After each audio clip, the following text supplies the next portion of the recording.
নমস্কাৰ নিউজ নাওৰ বাতৰিলৈ স্বাগতম জনাই ষ্টুডিঅ'ত মই উৎপল দাস চাওঁহক কি আছে আজি আমাৰ সংবাদত ইংৰাজী নৱবৰ্ষ 2022 চনক স্বাগতম জনালে OPS সেক্টৰ যোৰহাট আৰু 119 নং কেন্দ্ৰীয় সংৰক্ষিত আৰক্ষী বাহিনীয়ে নিউজ নাওৰ ৰিপৰ্ট ইংৰাজী নৱবৰ্ষ 2022 চনক স্বাগতম জনালে OPS সেক্টৰ যোৰহাট আৰু 119 নং কেন্দ্ৰীয় সংৰক্ষিত আৰক্ষী বাহিনীয়ে কেক কাটি বিভিন্ন ধৰণৰ খাদ্যৰ মেলা বিভিন্ন ধৰণৰ খেল গান বিহু নৃত্য আদিকে কৰি বিভিন্ন অনুষ্ঠানেৰে অতি উলহ মালহেৰে উদযাপন কৰিলে বছৰৰ প্ৰথম দিনটোত তেওঁলোকে কয় যে তেওঁলোকে সদায় দেশমাতৃৰ সেৱাৰ কামত নিয়োজিত হৈ থাকে আৰু তেওঁলোকৰ পৰিয়ালসমূহ আহি যথেষ্ট উৎসাহ আনন্দ পাইছে উক্ত অনুষ্ঠানত বিশিষ্ট অতিথি হিচাপে উপস্থিত থাকে IGP সৰবজিৎ সিং আৰু তেখেতৰ পত্নী commandant Jagmohan Bhagat second commandant অধিকাৰী উষা সিঙকে মুখ্য কৰি সমূহ বিষয়ববীয়া তথা মুৰব্বীসকল লগতে বাহিনীৰ জোৱানসকল আৰু তেখেতসকলৰ পৰিয়ালবৰ্গ উপস্থিত আছিল और सभी इसको बहुत यहाँ लाइक करते हैं। उसके साथ साथ जो है यहाँ हमारा जो है कल्चरल प्रोग्राम यहाँ स्पेशली जो है बिहू डांस और जो है हमारे टैलेंटेड जो है बॉयज़ जो गाना गाते हैं और बहुत अच्छे से उन्होंने परफॉर्म किया है और जो है आने वाले दिनों में हम और अच्छे ऐसे प्रोग्राम ऑर्गेनाइज़ करेंगे। ये तो हमारी एक शुरुआत है और आने वाले दिनों में जो है हम बहुत कुछ और अच्छा करने की जो है इच्छा रखते हैं और अच्छा करेंगे। और मैं मेरी तरफ से आप सभी को और जो है जितने भी यहाँ हैं सभी को मैं नवे साल का जो है शुभकामना और जो है अपनी हार्दिक शुभकामना। आज न्यू ईयर के मौके पे हमने यहाँ पे एक मेला ऑर्गेनाइज़ करके हमारी फैमिलीज़ जिनके लिए कोई एंटरटेनमेंट का सोर्स नहीं है उनके लिए यहाँ पे एक छोटा सा अपना प्रोग्राम किया है ताकि वो लोग भी अपने ढंग से एंजॉय कर सकें क्योंकि उन लोगों के लिए सिर्फ उनके हस्बैंड लोग ड्यूटी जाते हैं तो उनके लिए और कुछ भी नहीं हो पाता। तो हमने सोचा कि कम से कम उनके लिए न्यू चीज़ हो जाए and for the first time ये मेला यहाँ लग रहा है तो ऐसा कभी हुआ नहीं यहाँ पे आगे। तो हमारी यही एफर्ट्स रहेगी कि आगे भी इनसे और अच्छे से बड़े बड़े प्रोग्राम करें ताकि फैमिलीज़ जो हैं और भी इंजॉय कर सकें। हाँ क्योंकि बच्चे हैं फैमिलीज़ हैं वो दिन भर अकेले रहते हैं उनके लिए कोई भी एंटरटेनमेंट का सोर्स नहीं है उसके लिए हमने ये मेले का ऑर्गेनाइज़ किया है। Anupam Barar report News Now 24/7 Jorhat Dichoi valley lions ক্লাবৰ উদ্যোগত ৰোপণ কৰা হয় ঔষধি বৃক্ষ নিউজ নাওৰ প্ৰতিবেদন যোৰহাট কে বৰুৱা পথত যোৰহাট দিছৈ ভেলী লায়ন্স ক্লাবে ঔষধি বৃক্ষ ৰোপণ কাৰ্যসূচী আৰু পথ সজাগতা শিবিৰ অনুষ্ঠিত কৰে। উক্ত অনুষ্ঠানটিত মুখ্য অতিথি হিচাপে উপস্থিত থাকে জিলা উপায়ুক্ত অশোক কুমাৰ বৰ্মন। ইয়াৰ উপৰিও district 322D district governor doctor Mira Sharma Baruah যান বাহন শাখাৰ ভাৰপ্ৰাপ্ত বিষয়া প্ৰভাত শইকীয়া 10 নং ৱাৰ্ডৰ প্ৰাক্তন ward commissioner Jayanta Barua Dichoi valley lions ক্লাবৰ প্ৰাক্তন গভৰ্ণৰ সত্যব্ৰত বৰুৱা ইন্দ্ৰজিৎ প্ৰসাদ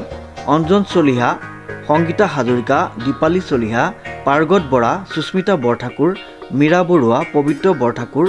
অশোক আগৰৱালা যুগল আগৰৱালা প্ৰিয়াক্ষী ঘোষ পংকজ বৰুৱাকে মুখ্য কৰি সমূহ বিষয়ববীয়াই সম্পূৰ্ণ সহায় সহযোগিতা আগবঢ়ায়। প্ৰিয়াক্ষী ঘোষ পংকজ বৰুৱাকে মুখ্য কৰি বিভিন্নজন গণ্যমান্য ব্যক্তি উল্লেখযোগ্য যে গেছকো এজেঞ্চিৰ সমূহ কৰ্মকৰ্তাই উক্ত অনুষ্ঠানত সহায় সহযোগিতা আগবঢ়ায়। জিলা উপায়ুক্তই ঔষধি গছ ৰোপণ কৰি কাৰ্যসূচী শুভাৰম্ভণি কৰে। বৃক্ষৰোপণ কাৰ্যসূচীৰ পাছতেই পথ সুৰক্ষাৰ কাৰণে বিভিন্ন ধৰণৰ কাৰ্যসূচী হাতত লোৱা হয়। 2003 চনত স্থাপিত আমি বিভিন্ন প্ৰকাৰে ৰাইজৰ সেৱা কৰি আহিছোঁ। আমি বিশেষকৈ দুটা কাম কৰোঁ। এটা হ'ল ৰোড ট্ৰেফিক এৱেৰনেছ প্ৰগ্ৰেম যিটোত নৰ্মেল বেমাৰ আজাৰতকৈ মানুহ বেছি মৃত্যুমুখত পৰে বা আপাহিজ হৈ যায় হাত ভৰি হেৰুৱায়। তো আমি সেই প্ৰজেক্টৰ ওপৰত বিভিন্ন আমাৰ অডিঅ' ভিজুৱেল আছে আমি ষ্টিকাৰ লগাওঁ আমি হেল্থ চেকআপ কৰোঁ আই চেকআপ কৰোঁ এইবিলাক কৰোঁ। ছেকেণ্ডটো হ'ল আমাৰ নিঃসংগতা দূৰীকৰণ জ্যেষ্ঠজনৰ নিঃসংগতা মাৰাত্মক এটা সমস্যা আমি সেইটো দূৰীকৰণ কৰাৰ বাবে 2015 চনৰ পৰা এই দুটা প্ৰজেক্ট লৈছোঁ আৰু আমি যথেষ্ট ছাকচেছ পাইছোঁ। আমি ইতিমধ্যে বিভিন্ন হেৰিত দেখিছোঁ যে মানুহে যিটো লেখি শিকা দেখি শিকা ঠেকি শিকা এই তিনিটা বস্তুৰ পৰাই আমি যথেষ্ট শিকিছোঁ। বিতংভাৱে ক'বলৈ নাযাওঁ বহুত দুৰ্ঘটনা কিন্তু অকল ঠেলা ৰিক্সা এনেকুৱাবিলাকৰ ইপিনৰ পৰা বিশদ লাইট ডিপাৰ নামাৰে একো নকৰে বেয়া ধৰণৰ লাইট লগায় মিল্কি বাল্ব লগায় সেইবিলাকৰ কাৰণে দুৰ্ঘটনা বেছি হয় আমি প্ৰত্যেককে অনুৰোধ জনাইছোঁ আৰু আজিৰ এই সুযোগতে আৰু এটা সুন্দৰ আমি অনুৰোধ জনাম প্ৰত্যেকজন নাগৰিকলৈ যোৰহাটৰ যে আমি মাহটোত এদিন যান বাহনৰ পৰা আঁতৰি থাকিম যান বাহন নচলাম প্ৰদূষণ নিয়ন্ত্ৰণ হ'ব দুৰ্ঘটনা নিয়ন্ত্ৰণ হ'ব সকলো দূৰ হ'ব ইন কেছ অফ ইমাৰ্জেঞ্চিজ ডেফিনেটলি চলাব কিন্তু এটা দিন আমি হয় চতুৰ্থ সপ্তাহ নহয় দ্বিতীয় সপ্তাহৰ শনিবাৰটোত আমি যদি এই কামটো কৰিব পাৰোঁ যোৰহাট বহুত আগবাঢ়ি গুচি যাব আজি লায়ন্স ক্লাবৰ যোগেদি যি কাৰ্যসূচী গ্ৰহণ কৰিছে লায়ন্স ক্লাবৰ সকলো কৰ্মকৰ্তাকে মোৰ আন্তৰিক শুভেচ্ছা লগতে নতুন বছৰৰ অভিনন্দন জ্ঞাপন কৰিছোঁ আৰু কাৰ্যসূচী যি গ্ৰহণ কৰে লায়ন্স ক্লাবে আপোনালোকে দেখিয়ে আছে লায়ন্স ক্লাবে বিনামূলীয়া চকুৰ চিকিৎসা ব্যৱস্থা কৰিছে বিনামূলীয়াকৈ আপোনাৰ ডায়েবেটিছ চুগাৰ আপোনাৰ ব্লাড প্ৰেছাৰ এইবিলাক সকলো ধুনীয়াকৈ নিয়ামূলীয়া তেওঁলোকে চিকিৎসাৰ ব্যৱস্থা কৰি আছে সেইকাৰণে আমিও লায়ন্স ক্লাবক ওতঃপ্ৰোতভাৱে আমিও জড়িত হ'ব আৰু আমিও সহায় সহযোগ কৰি আছোঁ আহক সকলো জনসাধাৰণকে আমি অনুৰোধ কৰিছোঁ লায়ন্স ক্লাবৰ কাৰ্যসূচীত যোগদান কৰক আৰু সকলোৱে সকলো সহায় সহযোগিতা আগবঢ়াওক অনুপম বৰাৰ ৰিপৰ্ট নিউজ নাও 24/7 যোৰহাট আগবাঢ়িছোঁ পৰৱৰ্তী বাতৰিলৈ Aradhya health care cooperative society লিমিটেডৰ কাৰ্যালয় গৃহৰ দ্বাৰ মুকলি নিউজ নাওৰ ৰিপৰ্ট অসম চৰকাৰৰ সমবায় বিভাগৰ পঞ্জীয়নভুক্ত মানুহ আৰু পশু পক্ষীৰ ব্যয়সাধ্য চিকিৎসা সেৱা কৰাৰ উদ্দেশ্যে প্ৰতিষ্ঠিত Aradhya health care cooperative society লিমিটেডৰ কাৰ্যালয় গৃহটো বছৰৰ পহিলা দিনটোত মুকলি কৰা হয় সৰুচৰাই চাহ বাগিচাৰ কাষত ভাটেমৰাস্থিত কাৰ্যালয় গৃহটোৰ দ্বাৰ মুকলি কৰে অৱসৰপ্ৰাপ্ত অধ্যাপিকা প্ৰণতি বৰুৱাই ডাক্তৰ বলিন খাৰঘৰীয়া ডাক্তৰ গোলাপ ডেকা জয়ন্ত নাথ হেমেন কুমাৰ শইকীয়া ৰমেন শইকীয়াকে প্ৰমুখ কৰি বিভিন্নজন ব্যক্তিয়ে বক্তব্য আগবঢ়োৱা অনুষ্ঠানত যোৰহাটৰ মুক্তিযোদ্ধা খগেশ্বৰ গগৈক সম্বৰ্ধনা জনোৱা হয় যোৰহাটত বিভিন্ন ক্ষেত্ৰত কাম কৰি থকা 50গৰাকীৰো অধিক লোকক ইংৰাজী নৱবৰ্ষৰ পহিলা দিনটোত বৰণ কৰাৰ লগতে আৰাধ্যা হেল্থ কাৰ্ড একোখনকৈ প্ৰদান কৰা হয় উক্ত কাৰ্ডৰ জৰিয়তে মানুহ আৰু পোহনীয়া পশু পক্ষীৰ চিকিৎসালয়ত পৰীক্ষাগাৰত কম মূল্যত পৰীক্ষা কৰোৱাৰ লগতে সৰ্বোচ্চ 50% পৰ্যন্ত ৰেহাই মূল্যত ঔষধ ক্ৰয় কৰিব পাৰিব কাৰ্ড প্ৰাপ্তসকলৰ ঘৰলৈ গৈও প্ৰশিক্ষণপ্ৰাপ্ত স্বাস্থ্যকৰ্মীয়ে স্বাস্থ্য পৰীক্ষা কৰাৰ লগতে কম মূল্যত ঔষধ যোগান আৰু ব্যৱহাৰ সম্পৰ্কত বুজাই দিব আৰাধ্যাই নগৰে গাঁৱে স্বাস্থ্য সজাগতা আৰু কাৰ্ড প্ৰাপ্তসকলৰ আমন্ত্ৰণ অনুষ্ঠিত কৰিব স্বাস্থ্য বীমাৰ উপকাৰিতাৰ সম্পৰ্কে অৱগত কৰাৰ উপৰিও চিকিৎসা বিষয়ক তথ্যৰ যোগান ধৰে দুৰ্ঘটনাগ্ৰস্ত ব্যক্তিৰ পৰিয়ালবৰ্গক পাৰ্যমানে সহায় সাহায্য প্ৰদান কৰিব বুলি পলাকজ্যোতি বৰা আৰু ভাস্কৰজ্যোতি বৰপূজাৰে বক্তব্যত উল্লেখ কৰে ৰঞ্জন শৰ্মাই আধৰা অনুষ্ঠানতে Aradhya health care cooperative society limited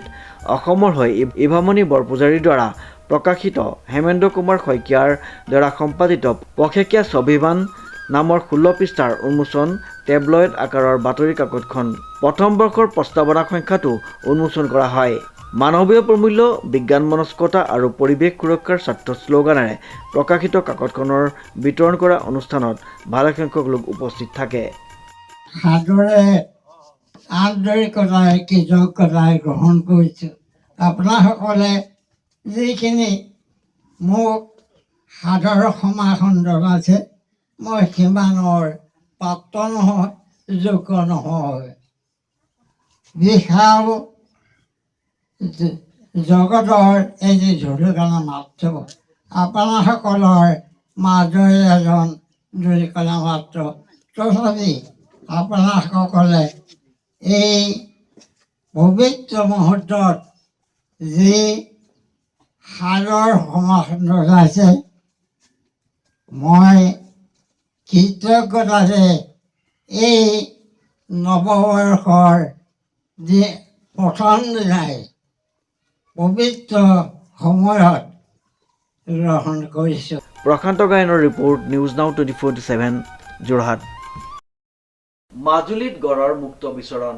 মাহ সৰিয়হ শাক পাচলিৰ পথাৰ তহিল কৰিছে গড়টোৱে মাজুলীত গড়ৰ মুক্ত বিচৰণ মাহ সৰিয়হ শাক পাচলিৰ পথাৰ তহিলং কৰিছে গড়টোৱে উল্লেখযোগ্য যে বিগত কেইবাটাও দিন মাজুলী দক্ষিণ পাট চুমৈমাৰীত মুক্ত বিচৰণ কৰি আছে গড়টোৱে বন বিভাগৰ লোকে গড়টো পুনৰ কাজিৰঙালৈ খেদি পঠাবলৈ অপ্ৰাণ চেষ্টা চলাইছে যদিও সফল হোৱা নাই গড়ৰ মুক্ত বিচৰণে শংকিত কৰি তুলিছে মাজুলীবাসী ৰাইজক মাজুলীৰ পৰা দেৱজিৎ বৰাৰ ৰিপৰ্ট নিউজ নাও 24/7 আগবাঢ়িছো আজিৰ শেষৰটো বাতৰিলৈ নৱবৰ্ষৰ উপলক্ষে মাজুলী সত্ৰানুষ্ঠানত ভক্তৰ ভিৰ আউনিয়াতি দক্ষিণপাট সত্ৰত আশীষ ল'বলৈ আহিল অসমৰ বিভিন্ন প্ৰান্তৰ ভক্তসকল নৱবৰ্ষৰ উপলক্ষে মাজুলীৰ সত্ৰানুষ্ঠানত ভক্তৰ ভিৰ আউনিয়াতি সত্ৰ দক্ষিণপাট সত্ৰত আশীষ ল'বলৈ আহিল অসম তথা ভাৰতৰ ভিন্ন ভিন্ন প্ৰান্তৰ পৰ্যটকসকল ইংৰাজী নৱবৰ্ষৰ প্ৰথম দিনটোত সেৱা জনাবলৈ ভিৰ কৰিছে এই ভক্তসকলে নৱবৰ্ষৰ প্ৰথম দিনটোত মাজুলীৰ সত্ৰানুষ্ঠানত ভক্তৰ ভিৰ পৰিলক্ষিত হয় মাজুলীৰ ঐতিহ্যমণ্ডিত শ্ৰী শ্ৰী দক্ষিণপাট সত্ৰ আৰু শ্ৰী শ্ৰী আউনিয়াতি সত্ৰত ভক্তসকলৰ ভিৰ দেখা পোৱা যায় আউনিয়াতি দক্ষিণপাট সত্ৰত আশীষ ল'বলৈ আহিল অসম তথা ভাৰতৰ ভিন্ন প্ৰান্তৰ ভক্তসকল আমি লক্ষ্য কৰিছোঁ যে আমাৰ সত্ৰৰ সত্ৰানুষ্ঠানত দৰ্শনাৰ্থী ভিৰ পৰিলক্ষিত হৈছে আমি দৰ্শনাৰ্থীসকলক আমি শ্ৰদ্ধা জ্ঞাপন কৰিছোঁ কিন্তু আমি আশা ৰাখিম অসম চৰকাৰলৈ আমি আহ্বান জনাম যে মাজুলীলৈ যিসকল টুৰিষ্ট লোক আহিছে এই টুৰিষ্টসকল প্ৰকৃতাৰ্থত কিয় আহিছে বা কিমান দিন মাজুলীত থাকিব এই কথা লক্ষ্য ৰাখিবলৈ পাৰঘাটবিলাকত বিশেষকৈ অফলাঘাট আৰু কমলাবাৰী ঘাট নিমাতী আৰু মাজুলী উভয়তে এটা নিৰীক্ষণ কেন্দ্ৰ আৰু মাজুলীৰ যি স্থলপথ সংযোগী দেউৰী দলঙত এটা নিৰীক্ষণ কেন্দ্ৰ আমি প্ৰতিষ্ঠাৰ আমি দাবী জনাই আহিছোঁ যিহেতু মাজুলীৰ এই টুৰিষ্টসকলৰ মাধ্যমেদি আমি অনুমান কৰিছোঁ যে খ্ৰীষ্টানৰ যিটো মাজুলীত ধৰ্মান্তৰণকৰণ ব্যৱস্থা এই ধৰ্মান্তৰণকৰণ ব্যৱস্থাৰ এটা ধাৰা প্ৰবাহিত হোৱাৰ আমি অনুমান কৰিছোঁ আৰু সেইকাৰণে অসম চৰকাৰক আমি দাবী জনাইছোঁ যে মাজুলীলৈ অহা এই টুৰিষ্টসকলক নিৰীক্ষণ কৰিবৰ কাৰণে পাৰঘাট আৰু স্থলৰ পথৰ মাজত একোটাকৈ নিৰীক্ষণ কেন্দ্ৰ প্ৰতিষ্ঠা কৰি টুৰিষ্টসকল কিমান দিন মাজুলীত থাকিব সেই নিৰীক্ষণ কৰিব বুলি আমি আশা ৰাখিছোঁ আৰু আমি দৰ্শনাৰ্থীসকলক এটা কথা জ্ঞাত কৰিব বিচাৰিছোঁ যে মাজুলীত যেনেকৈ দৰ্শনাৰ্থীৰ ভিৰ হৈছে তেনেকৈ পৰিভ্ৰমী চৰাইবিলাক আহি উপস্থিত হৈছেহি আৰু এই পৰিভ্ৰমী চৰাইবিলাক চাবৰ বাবেও দৰ্শনাৰ্থীৰ ভিৰ লক্ষ্য ৰখা হৈছে মাজুলী আগতে জানিব লাগিব তেতিয়া আমাৰ যিটো অসমৰ যিটো জাতি জনগোষ্ঠী বা আমাৰ যিটো ধৰ্ম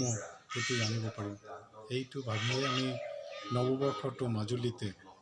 আমাৰ বৈষ্ণৱৰ মাজতে থাকি পালন কৰিবৰ কাৰণে আমি মাজুলীলৈ আহিছোঁ হয় মাজুলীলৈ আহি আমি সত্ৰবিলাক চাই আৰু আমাৰ গভৰ্ণমেণ্টে যিটো সত্ৰৰ ওপৰত যিটো কাম কৰিছে বা ডেভেলপমেণ্টৰ কাৰণে যিটো হৈ আছে সেইটো চাই ভাল লাগিছে আমি অসমৰ সকলোৱে যাতে সেইটো আৰু ভালদৰে সত্ৰবিলাকক আকৌ পুনৰুজ্জীৱিত কৰিব পাৰোঁ তাৰ কাৰণে আমি চবেই মিলি কাম কৰিব লাগে আমি এইটো বৰ্ষত সত্ৰবিলাকৰ আৰু উন্নতি যাতে প্ৰতিটো ঘৰতে আমাৰ যেনেকুৱা বৈষ্ণৱ ধৰ্ম আমাৰ প্ৰতিটো অসমীয়া জাতিৰ ভিতৰত সোমাই আছে সেইটো যাতে আৰু জাগৰণ হয় বিশ্বত আমি যাতে এই ধৰ্মটো আৰু গভীৰভাৱে লৈ যাব পাৰোঁ তাৰ কাৰণে কাম ক'ৰ পৰা আহিছে বাইদেউ আমি নগাঁৱৰ পৰা আহিছোঁ নগাঁও কলিয়াবৰ আজি নৱবৰ্ষ উপলক্ষে সেৱা ল'বলৈ আহিছে হয় কেনেকুৱা অনুভৱ বহুত ভাল লাগিছে আহি এয়া আউনীআটী সত্ৰ পাইছোঁ যেতিয়া আৰু বাকীখিনিও চাম বুলিয়ে ভাবিছোঁ কি হয় আজি সেৱালৈ কি জনাব অসমবাসীক শুভেচ্ছা সকলোৱে মংগল কামনা কৰিম যে সকলো পৃথিৱীৰ মাজুলীৰ পৰা দেৱজিৎ বৰাৰ ৰিপৰ্ট নিউজ নাও 24/7 বাতৰি শেষ হোৱাৰ আগতে জানি লওঁ আহক আজিৰ দিনটোৰ বতৰৰ বতৰা আজিৰ দিনটোৰ সৰ্বোচ্চ তাপমাত্ৰা আছিল 21 ডিগ্ৰী চেলচিয়াছ আৰু সৰ্বনিম্ন 11 ডিগ্ৰী চেলচিয়াছ ইয়াৰ লগতে বতৰ ফৰকাল হৈ থকাৰ সম্ভাৱনা নিউজ নাওৰ বাতৰিত আজিলৈ ইমানেই বিভিন্ন বা বাতৰিৰ অনুষ্ঠানৰ বাবে চাই থাকিব নিউজ নাও 24/7 ধন্যবাদ সকলো ধৰণৰ সুবিধা থকা ট্ৰেভেলাৰ ICU এম্বুলেন্স য'ত থাকিব ভেণ্টিলেটৰ সুবিধাৰ লগতে ডিফেব্ৰিলেটৰ অক্সিজেন মনিটৰ আদি। কোনো ৰোগী যদি ডিব্ৰুগড়, গুৱাহাটী বা অসমৰ যিকোনো চিকিৎসালয়লৈ যাবলগীয়া হয় তেন্তে আমাৰ যোগাযোগ নম্বৰ 7002157385 নম্বৰত ফোন কৰিলে আমি ততাতৈয়াকৈ আপোনালোকক সহায় কৰিবলৈ 24 ঘণ্টাই সাজু।